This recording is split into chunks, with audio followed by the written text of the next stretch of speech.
Bismillah, Assalamualaikum warahmatullahi wabarakatuh. Salam sejahtera untuk kita semua. Adik-adikku sekalian, saya Andi Sudimas Sulaiman, Gubernur Sulawesi Selatan, mengucapkan selamat datang dalam program Smart School Dinas Pendidikan Provinsi Sulawesi Selatan. Hari ini adik-adik sekalian akan mengikuti pembelajaran hybrid dalam program Smart School.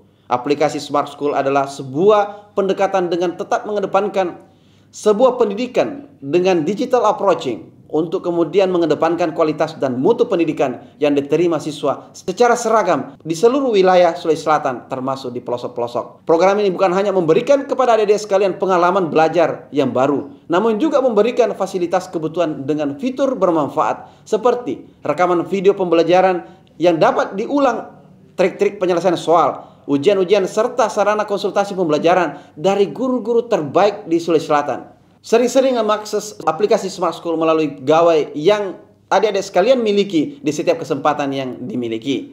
Untuk seluruh adik-adikku sekalian yang saya cintai, saya banggakan, selamat belajar dan semoga ilmu yang didapatkan bermanfaat untuk menambah pengetahuan pendidikan adik-adik sekalian. Salam kita pada salam. Assalamualaikum warahmatullahi wabarakatuh. Salam sejahtera untuk kita semua.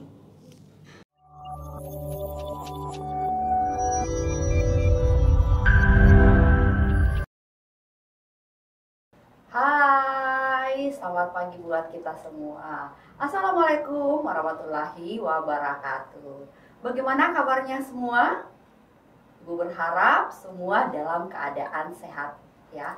Nah, harapan Ibu dari studio tetap semangat dalam belajar, tetap fokus sehingga proses pembelajaran kita kali ini boleh tercapai dengan baik.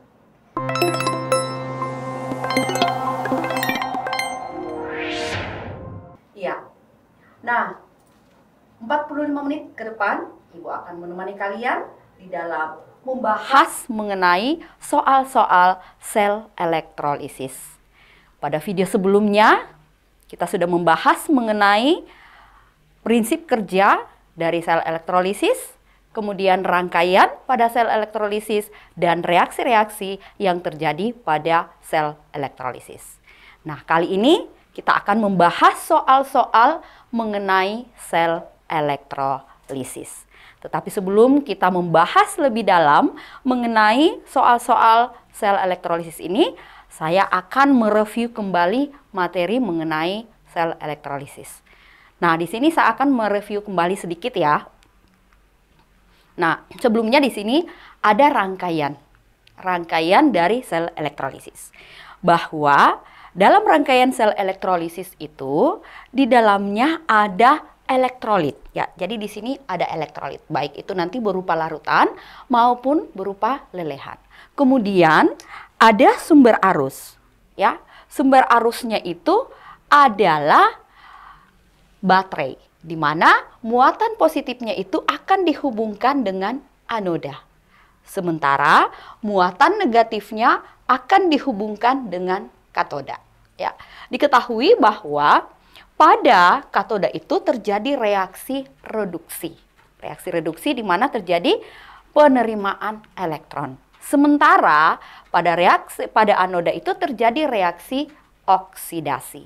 Ya, di mana reaksi melepaskan elektron nantinya. Nah, jadi seperti inilah rangkaian sel elektrolisis. Bahwa pada sel elektrolisis mengandung dua elektroda, di mana elektroda yang dihubungkan dengan kutub negatif itu dari sumber arus dikatakan katoda, sementara elektroda yang dihubungkan dengan kutub positif namanya anoda. Nah, sehingga tipsnya adalah, coba kita perhatikan, tipsnya adalah pada elektrolisis itu kita berikan istilah knapel. Ya, beda dengan sel volta seperti yang Ibu jelaskan sebelumnya. Nah, knapel maksudnya apa? Knapel maksudnya adalah katodanya itu negatif, sementara anodanya positif pada sel elektrolisis. Ya, karena kalau pada sel volta itu beda, kebalikan.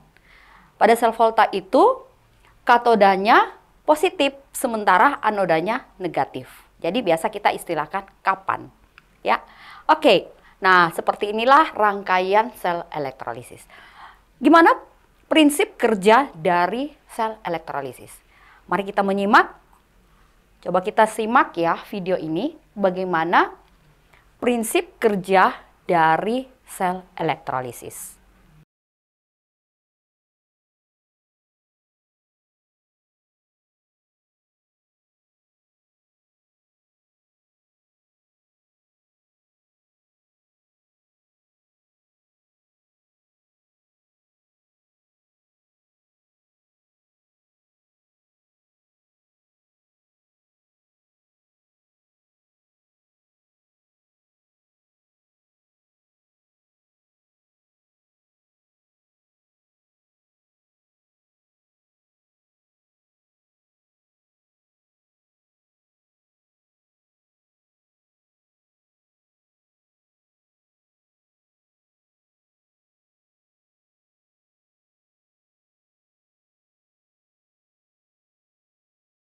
Nah, oke, tolong kita perhatikan ya.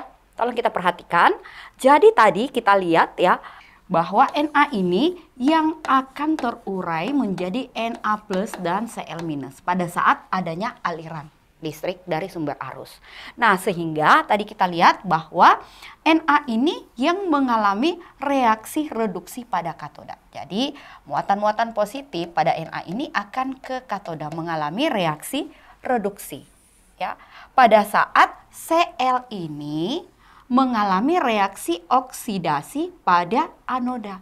Nah, pada saat mengalami reaksi oksidasi pada anoda, Cl ini akan menghasilkan elektron. Nah, elektron yang dihasilkan pada anoda ini akan mengalir dari anoda ke katoda. Nah, elektron itulah yang ditangkap oleh oleh kation dari lelehan Na, sehingga mengalami reaksi reduksi. Ya, jadi seperti itu prinsip kerja dari sel elektrolisis. Oke.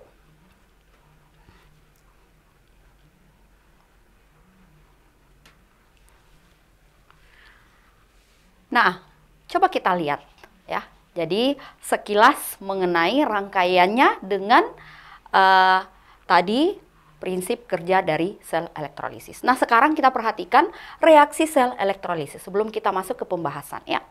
Nah, kita tahu tadi bahwa pada rangkaian sel elektrolisis itu ada dua elektroda, yaitu ada katoda dan ada anoda, di mana di katoda terjadi reaksi reduksi, menangkap elektron atau menerima elektron, sementara pada anoda terjadi reaksi oksidasi atau melepaskan elektron atau menghasilkan elektron. Nah, kita lihat ya, reaksi pada katoda. Nah, bagaimana reaksi pada katoda? Ada beberapa syarat atau ada beberapa hal yang harus kita perhatikan kalau kita akan menuliskan reaksi pada katoda.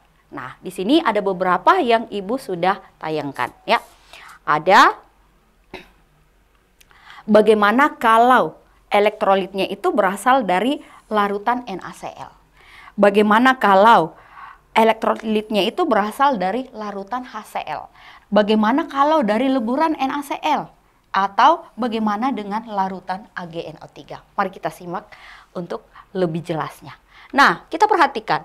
Kalau misalnya larutannya itu, elektrolitnya itu larutan NaCl, maka reaksi yang terjadi pada katoda adalah air. Ya, air yang menangkap elektron. Mengapa? Karena kita lihat berdasarkan deret volta yang ada. Nah, ini adalah deret volta ya. Deret volta yang kita lihat bahwa urutan unsur-unsur yang ada pada deret volta ini berdasarkan dengan energi potensial selnya. Dari kiri ke kanan, energi potensial selnya semakin besar. Itu berarti dari kiri ke kanan semakin mudah direduksi. Nah, kita lihat. Ketika di dalam elektrolit itu terdapat larutan NaCl, itu berarti bahwa larutan adalah campuran homogen antara zat terlarut dan pelarut. Nah, dalam hal ini yang menjadi pelarut adalah air. Nah, coba kita perhatikan. Ketika larutan NaCl-nya ya, berarti kationnya adalah Na, sementara mengandung air. Berdasarkan deret volta ya, bahwa air yang lebih mudah direduksi. Dia berada di arah lebih sebelah kanan dibanding daripada Na. Sehingga reaksi yang mengalami reduksi pada katoda ketika larutan NaCl digunakan adalah air. Ya, jelas ya? Bisa dipahami. Oke, next. Kita perhatikan. Bagaimana kalau larutan HCl? Kita lihat, kalau larutan HCl-nya. Nah, kationnya adalah H+. Ya, H+. Dan mengandung air karena dia larutan, mengandung air. Air dan H. Yang lebih terletak di arah sebelah kanan adalah ion H. Berdasarkan energi potensial selnya. Untuk itu otomatis yang lebih cenderung mengalami reaksi reduksi atau menangkap elektron pada reaksi ini adalah ion H+. Ya. Jadi kita perhatikan di deret volta. Jadi harapan Ibu deret voltanya dihafal ya. Nah, untuk memudahkan menghafal deret volta ini, buatlah rantai keledainya. Rantai keledainya artinya kalimat yang kita susun secara kreatif, kita sendiri yang menyusun secara kreatif untuk membantu kita menyusun unsur-unsur yang ada yang terletak pada deret volta. Supaya letak ini tidak bikin kacau. Misalnya besi tempatnya nantinya di mana, aluminium tempatnya nantinya di mana, kalium ada di mana. Jadi nanti kita usahakan berurutan. Karena ini diurut berdasarkan energi potensial selnya. Oke, next. Sekarang kita masuk di leburan NaCl. Oke, leburan. Leburan NaCl berarti tidak mengandung air karena tidak dalam bentuk larutan. Nah, kita lihat. Ketika leburan berarti tidak ada airnya. Nah, otomatis di dalam leburan NaCl yang memiliki kation, yang kation itu adalah Na+. Nah, otomatis yang mengalami reaksi reduksi adalah kation itu sendiri. Karena tidak ada saingannya. Ya. Oke, nah sementara larutan AgNO3. Larutan AgNO3, kita lihat kationnya adalah Ag. Nah, larutan berarti mengandung H2O. Nah, kita perhatikan di deret voltanya. Ag-nya ada di mana pada deret volta? Ag-nya ada di sebelah kanan dari air. Jadi otomatis yang mengalami reaksi reduksi adalah Ag itu sendiri. Ya, atau kation dari larutan itu sendiri. Mudah ya? Nah, demikianlah reaksi yang terjadi pada katoda atau yang bermuatan negatif. Nah, sekarang gimana dengan reaksi yang terjadi pada anoda? Coba kita perhatikan. Reaksi yang terjadi pada anoda, kita perhatikan, ini yang menjadi perhatian utama kita ketika kita akan menuliskan reaksi pada anoda adalah elektrodanya. Ada dua macam elektroda. Ya, ada inert dan ada non-inert. Inert artinya pasif dan non-inert artinya aktif. Maksudnya gimana? Pasif artinya dia tidak bereaksi. Kalau aktif berarti dia bereaksi. Nah, yang inert ini mudah ya. Yang inert ini adalah platinium dengan karbon. Tetapi yang non-inert berarti kalau bukan platinium dengan karbon, berarti masuk non-inert. Jadi yang inertnya aja kita hafal. Ya, platinium dengan C. Putus cinta PTC, ya. Bisa dihafal. Oke. Nah, sekarang anion jika elektrodanya inert. Ini ya, jika elektrodanya inert dan anionnya berupa sisa asam oksi. Maksudnya sisa asam yang mengandung oksigen. Contohnya di sini SO4, CO3, PO4 ya.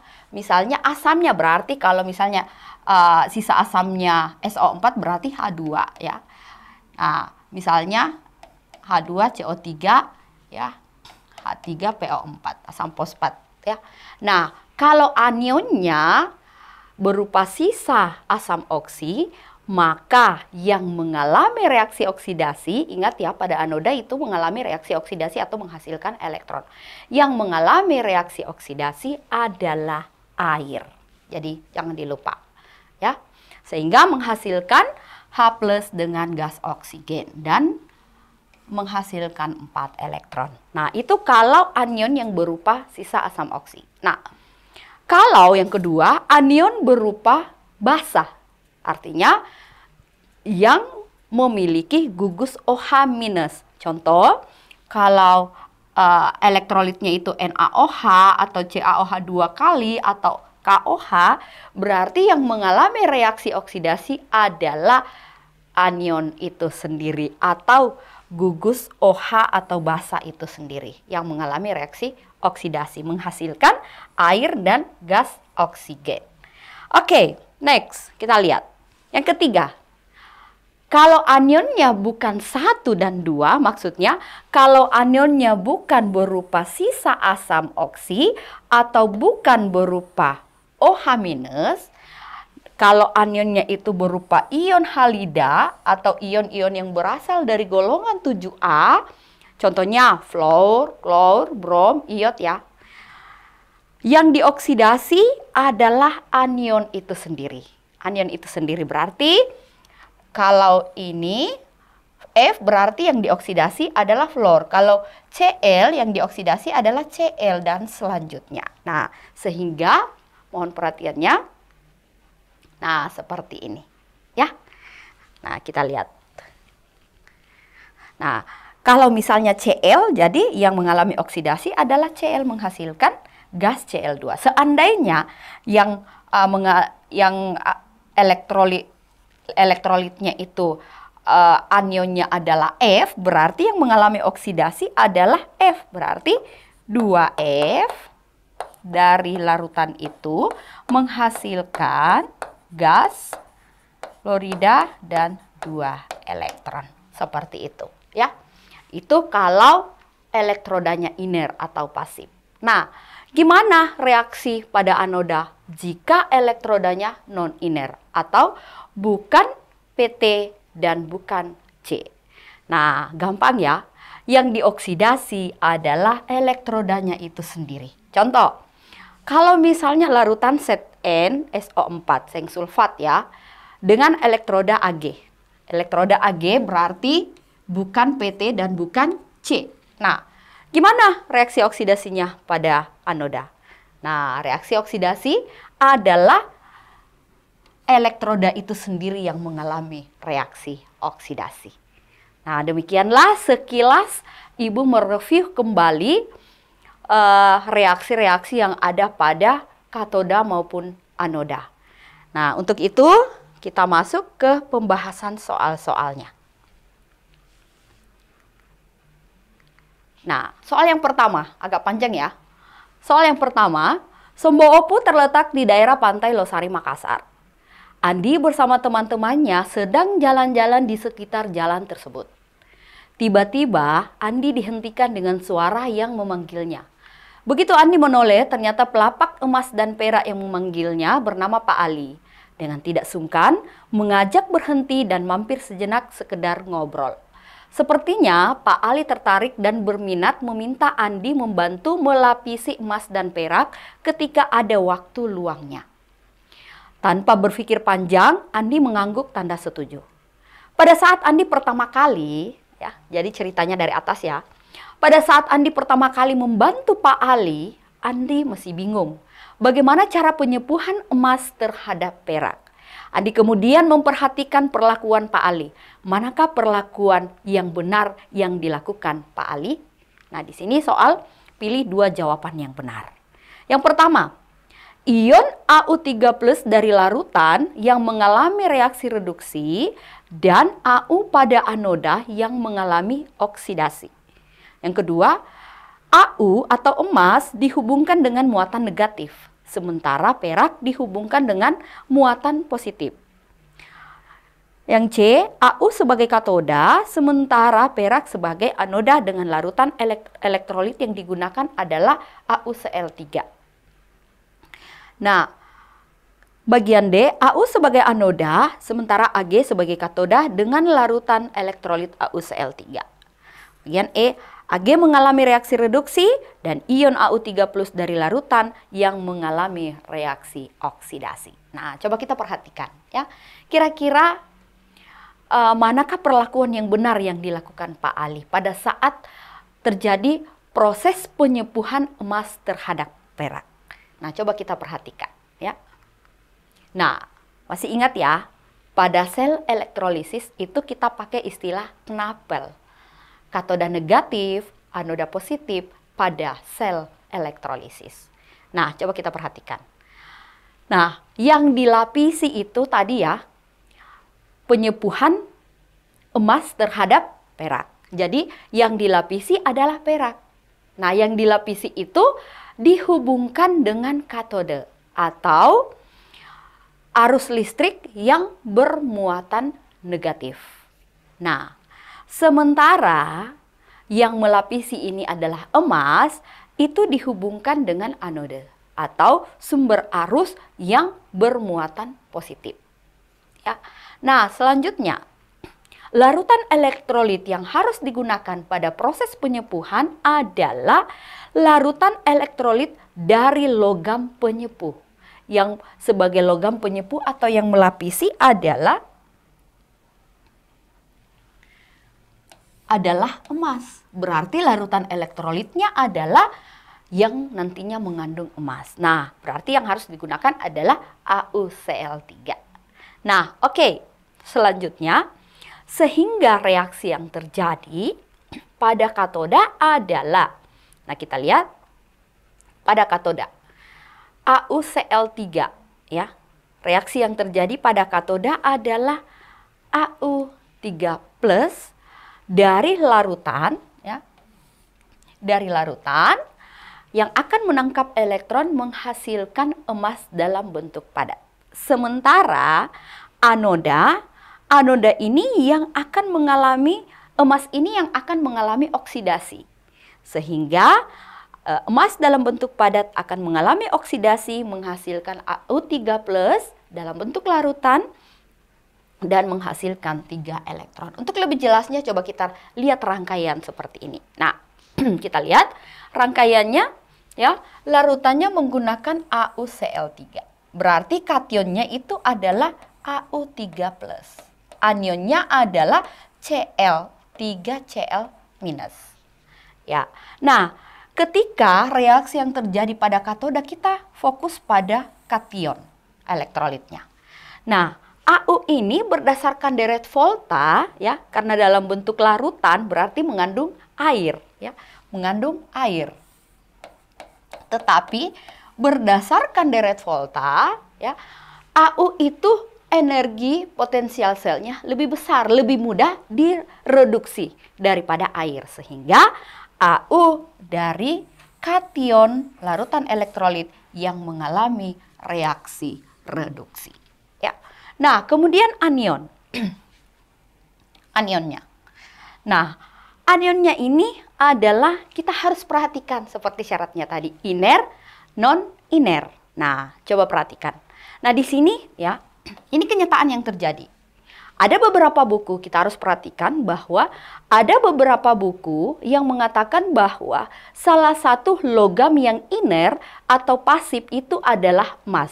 Tetapi kenyataannya pada proses penyepuhan emas terjadi reaksi oksidasi emas itu sendiri pada proses penyepuhan emas.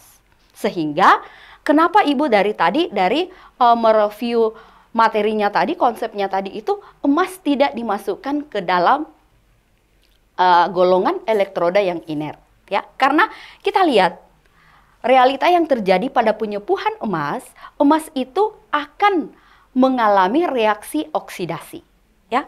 Nah, buktinya di sini. Jadi emas itu dari anode yang mengalami reaksi oksidasi.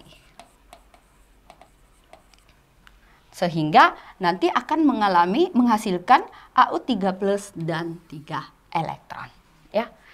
Nah, coba kita perhatikan jawaban yang tadi. Kira-kira jawabannya apa?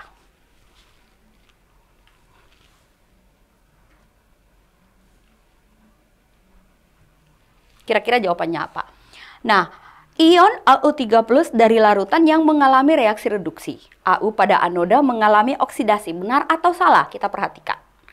Ion Ya, yang mengalami reduksi AU3+, sementara AU yang mengalami oksidasi. Oke. Berarti pernyataan ini benar ya.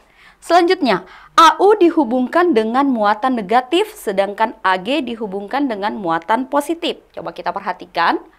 AU ini emas ya, dihubungkan dengan muatan negatif. Sementara Ag dihubungkan dengan muatan positif. Nah, kita lihat. Berarti salah ya.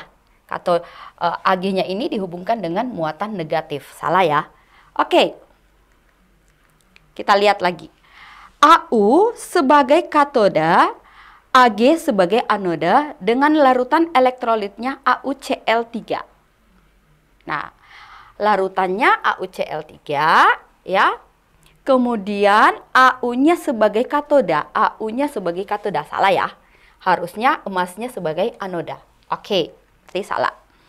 Nah, bagian D. AU sebagai anoda, Ag sebagai katoda, dan larutan elektrotnya adalah AuCl3. Coba kita lihat. AU sebagai anoda, oke benar. Dan Ag sebagai katoda. Dan larutan elektrolitnya adalah AuCl3. Oke, benar. Berarti pilihan D benar. Nah, terakhir Ag mengalami reaksi reduksi dan ion AU3+ mengalami reaksi oksidasi. Salah ya. Yang mengalami reaksi oksidasi adalah emas dalam bentuk padat. Oke, berarti jawaban yang benar adalah A dan D.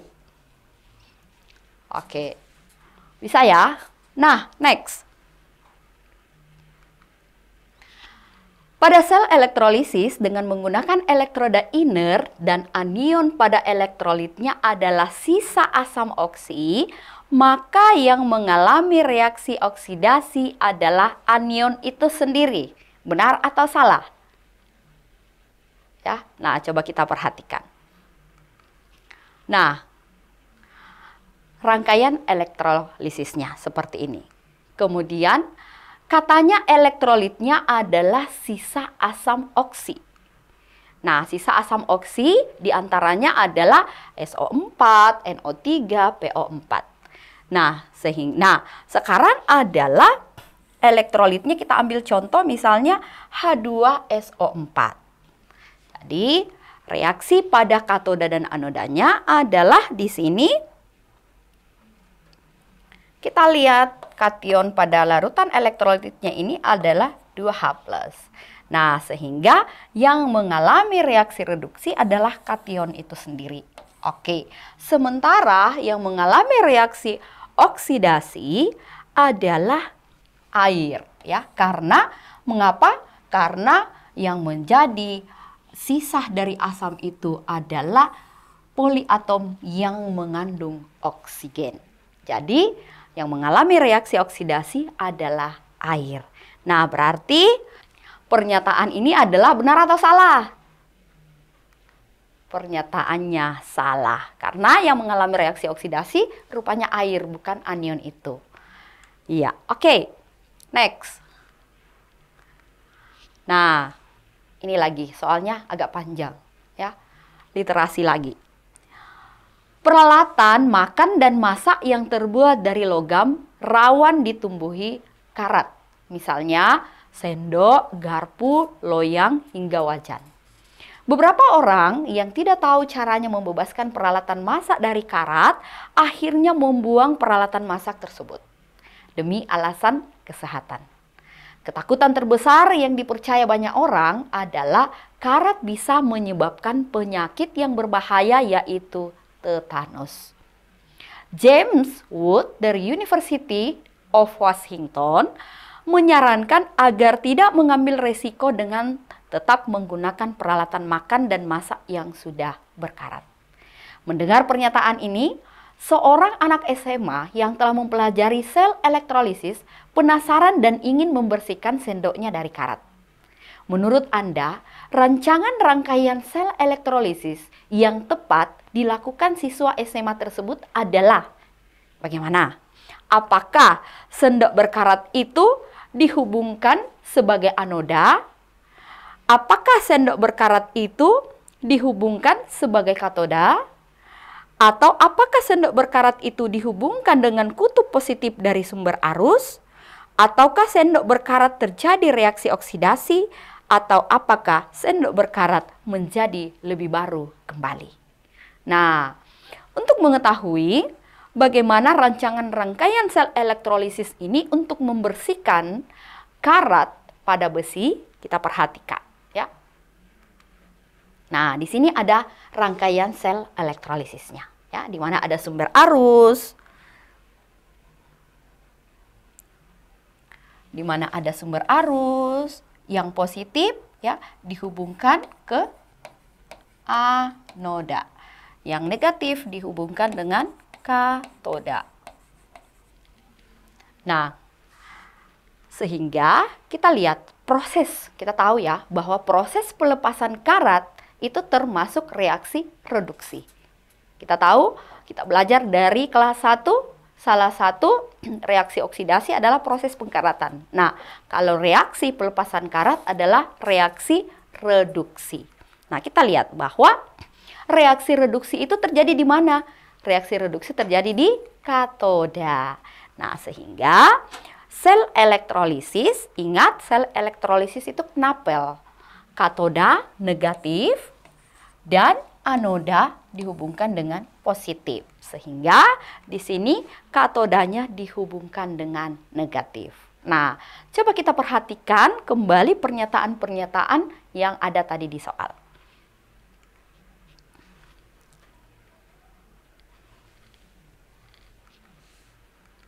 Kita lihat.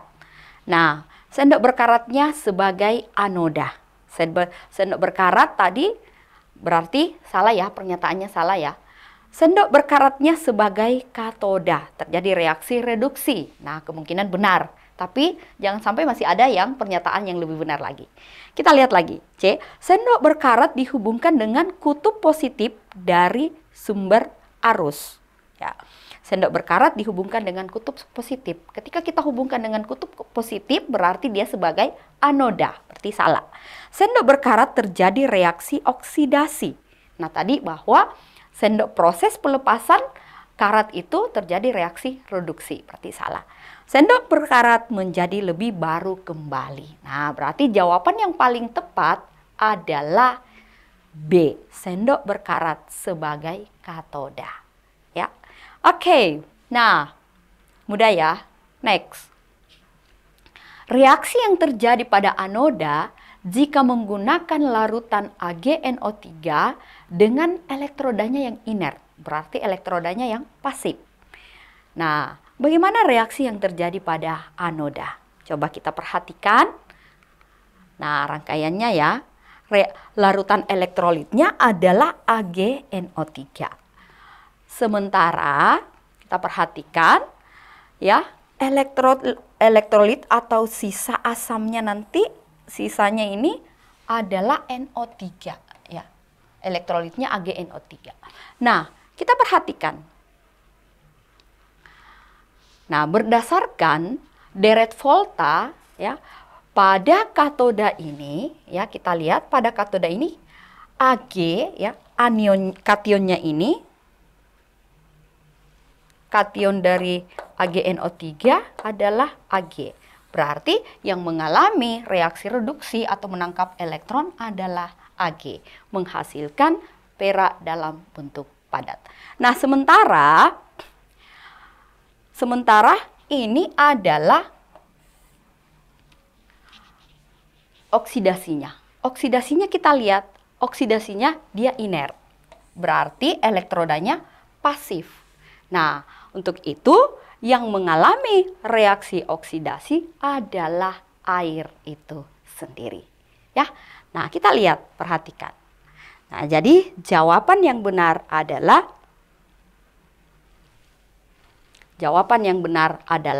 poin D. Ya, yang terjadi pada anoda. Oke. Selanjutnya, jenis sel elektrolisis, ya, jenis sel elektrolisis yang melibatkan reaksi redoks sederhana karena berlangsung tanpa air. Beberapa jenis logam seperti natrium, magnesium, aluminium diperoleh dari elektrolit lelehan. Pada produksi natrium dari lelehan NaCl, natrium klorida, Na+ yang mengalami reaksi reduksi pada anoda. Benar atau salah? Nah, coba kita perhatikan. Nah, coba kita perhatikan di sini ya, lelehan NaCl. Berarti lelehan NaCl kationnya adalah Na+. Berarti reaksi yang terjadi ya pada katoda adalah kation itu sendiri. Nah, kemudian pada reaksi anoda Cl ya, dikatakan tadi bahwa yang digunakan sebagai elektrolit adalah dalam bentuk lelehan. Nah, kita lihat sehingga reaksi yang terjadi pada anoda adalah anion itu sendiri. Ya, anion itu sendiri yang mengalami reaksi oksidasi. Nah, kita perhatikan berdasarkan deret volta yang ada. Sehingga jawaban yang benar adalah ya, sel elektrolisis yang melibatkan reaksi redoks. Yang mengalami reaksi dikatakan bahwa pada produksi natrium dari lelehan NaCl, Na+ yang mengalami reaksi reduksi. Berarti jawabannya adalah salah. Ya, karena yang mengalami reaksi reduksi pada anionnya adalah pada anoda adalah anion itu sendiri. Yang dalam hal ini adalah Cl. Ya, berarti salah. Oke.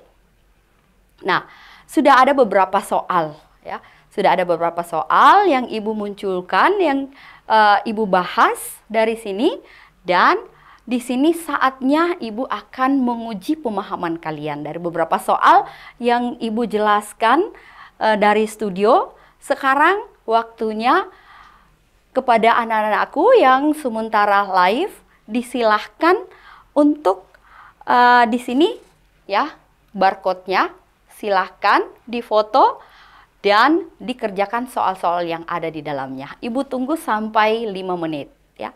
Dan nantinya akan ada sertifikatnya. Setelah mendapatkan sertifikat melalui link ini, setelah kalian sudah menjawab soal-soalnya, silakan raise hand dan tunjukkan sertifikat yang Anda sudah dapatkan. Ya, jadi Ibu kasih waktu 5 menit ya dari sekarang. Silakan difoto barcode-nya ya. Di sini adalah barcode linknya. Difoto, kemudian dikerjakan soal-soal yang ada di dalamnya. Dan ending dari link ini adalah kalian dapat mengunduh sertifikatnya. Ya, selamat mengerjakan, semoga sukses. Nah, oke, kita lanjut ya. Apa kesimpulan yang kita dapatkan pada pembelajaran kita hari ini? Yang pertama, bahwa penyempuhan bertujuan untuk melindungi logam terhadap korosi atau memperbaiki penampilan. Seperti tadi kisah Pak Ali ya dengan Andi. Nah, oke, kemudian kesimpulan yang kedua adalah pada proses penyempuhan logam yang dilapisi itu harus dijadikan sebagai katoda. Sedangkan logam penyempuhnya sebagai anoda. Dan Ibu berharap kita semua yang ada di sekolah-sekolah kalau belum masuk ke laboratorium untuk mempraktekkan sel elektrolisis, boleh kita ambil proses penyempuhan. Proses penyempuhan emas mungkin agak mahal ya. Jadi bisa proses penyempuhan perak terhadap besi, boleh. Iya. Kemudian pada katoda akan terjadi pengendapan logam penyempuhnya, sedangkan logam anoda akan larut terus-menerus. Seperti itu prinsip kerjanya. Dan kesimpulan berikutnya adalah ternyata sel elektrolisis itu dapat digunakan dalam kehidupan sehari-hari dalam hal pertama, penyempuhan atau biasa istilah electroplating ya. Kemudian pembersihan karat atau pemurnian. Kemudian produksi zat ya, untuk menghasilkan zat. Jadi inilah kebermanfaatan dari sel elektrolisis. Nah, demikian pembelajaran kita hari ini. Dari studio saya mengucapkan bahwa ada kalimat mengatakan orang bijak belajar ketika mereka bisa. Dan orang bodoh belajar ketika mereka merasa terpaksa. Dari studio saya undur diri. Terima kasih atas kebersamaan kita dan harapan Ibu bahwa pembelajaran kita hari ini boleh bermanfaat dengan baik di dalam kehidupan kita sehari-hari maupun di dalam materi pembelajaran kimia kali ini. Sampai jumpa, saya bersama Ibu Sulpadewi, dan tetap semangat. Harapan saya bahwa generasi kita adalah generasi yang terus smart, berkarakter, dan cerdas.